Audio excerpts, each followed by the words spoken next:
plaisir de vous présenter Jean-Claude Counel, notre hôte de ce soir, je crois que tout le monde le connaît, qui désirait vraiment venir fêter, alors est-ce que j'ose le dire, oui, son 70e anniversaire et ses 50 ans de carrière dans sa commune natale. Bravo. Alors Jean-Claude, si vous le connaissez, vous savez, Jean-Claude a toujours dessiné, toujours peint, depuis qu'il sait tenir un crayon et un pinceau.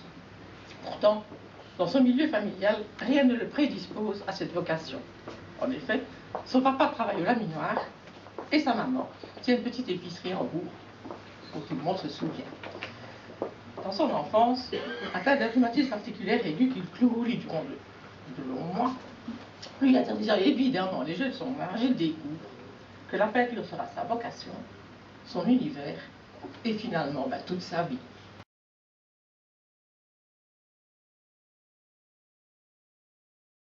Jean-Claude entre à l'Académie des Beaux-Arts de Lille. Après les 6 années du secondaire, il n'a pas changé d'avis. Toujours désireux de faire carrière dans la peinture, il décide de faire un an supplémentaire en attendant de recevoir la bourse Lambert d'Archie qui va lui permettre de passer quelques années à l'Académie. Le chemin de l'Académie, mais cette fois-ci pour y donner cours. Il va y rester jusqu'en 2005, d'abord comme professeur de dessin, puis en tant que professeur de peinture de chemin. L'essentiel de son œuvre, qu'il s'agisse d'huile sur toile ou d'œuvres sur papier réalisées au pastel ou à la gouache, est un hommage vibrant à la nature.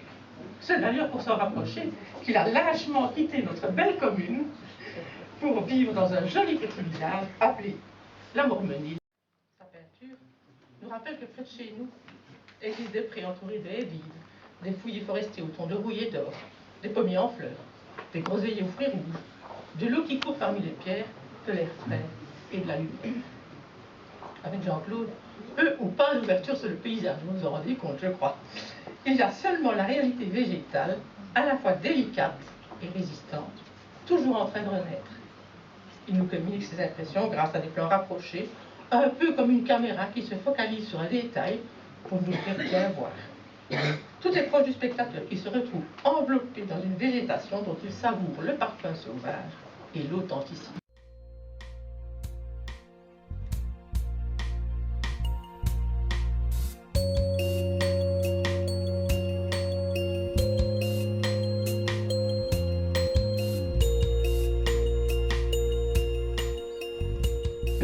mon cher Jean-Claude, mesdames, messieurs, d'abord remercier le foyer culturel et Madeleine pour avoir organisé, avec évidemment le concours du principal intéressé, cette exposition dans notre belle gare de Chaudfontaine.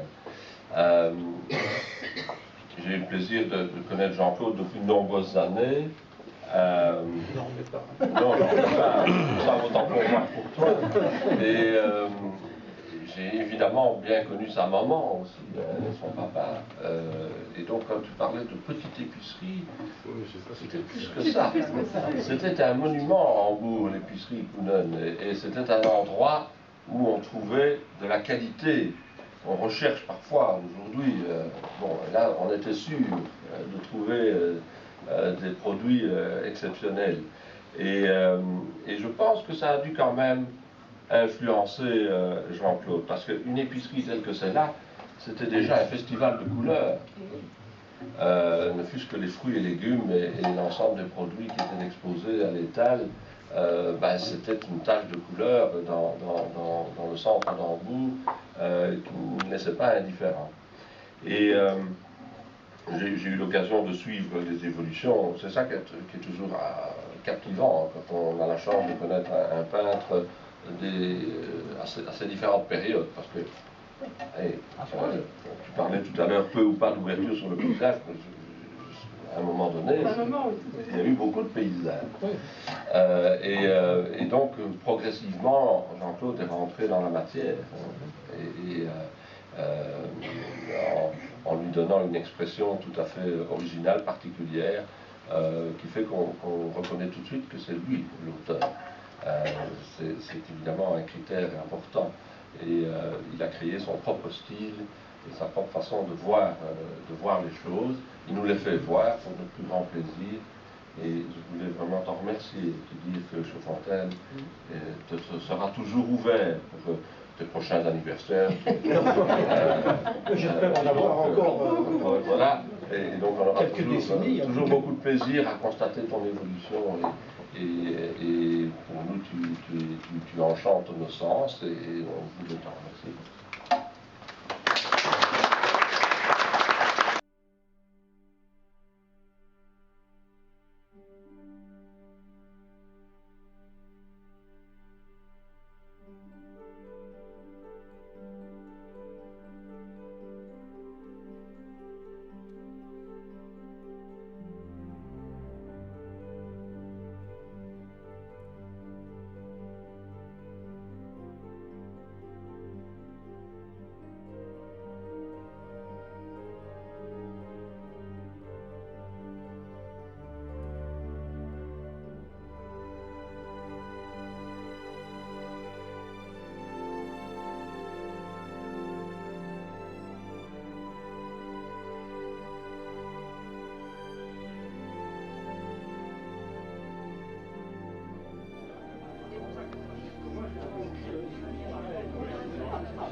Cher Jean-Claude, lors du vernissage de cette magnifique exposition que tu as intitulée « Retour aux sources », on a beaucoup parlé de tes origines, de ton parcours professionnel et évidemment de tes sources d'inspiration où la nature, au sens large du terme, prend une part prépondérante.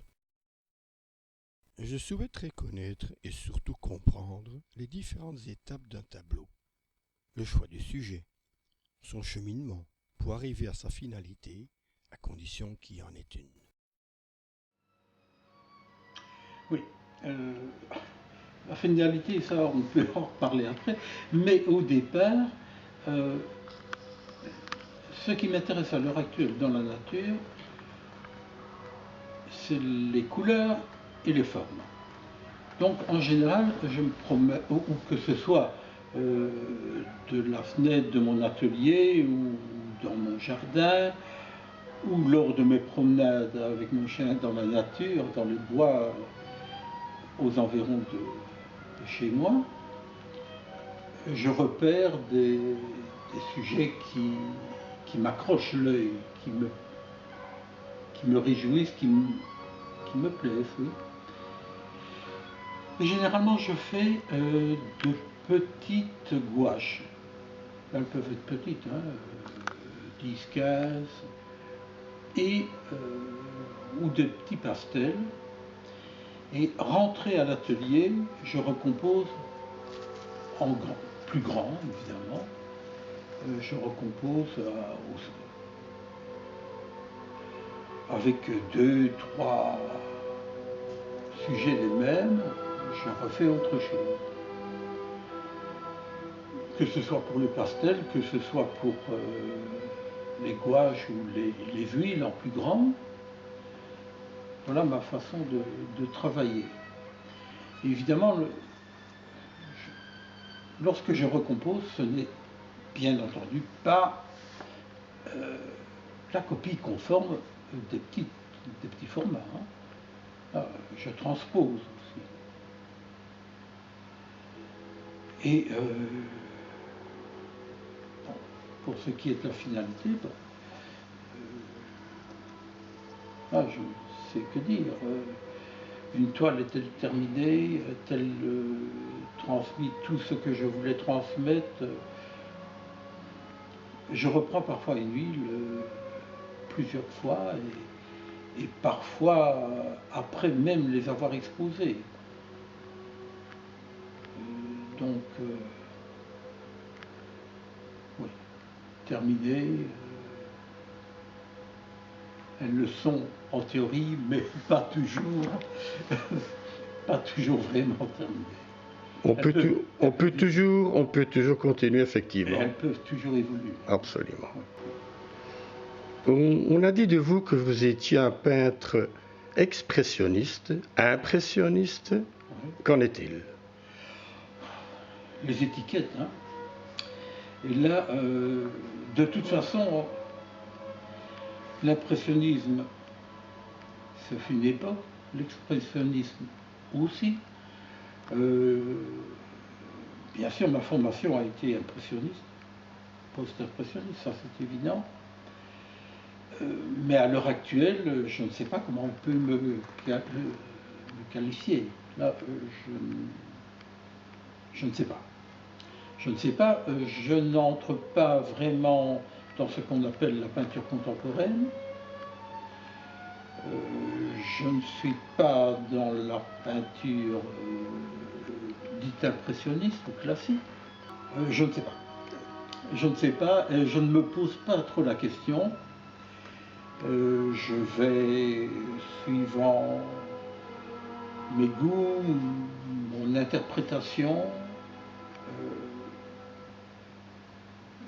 toujours de la nature, mais je ne me rallie pas à des mouvements dits contemporains en tout cas. Je ne pense pas.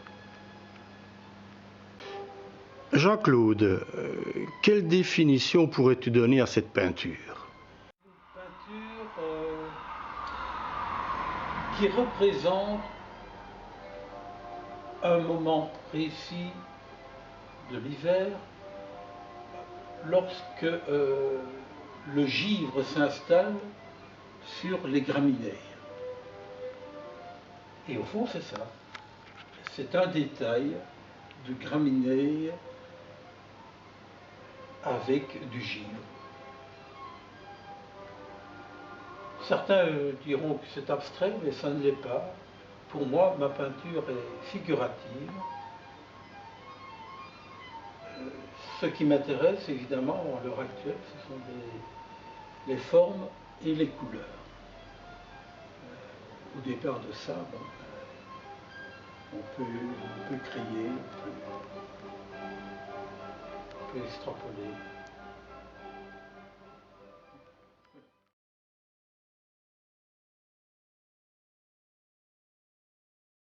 Mon cher Jean-Claude, je te remercie de m'avoir accordé quelques moments très très intéressants pour moi et j'espère qu'un jour on pourra se revoir dans d'autres circonstances, toujours avec le même plaisir d'admirer tes œuvres. Encore merci.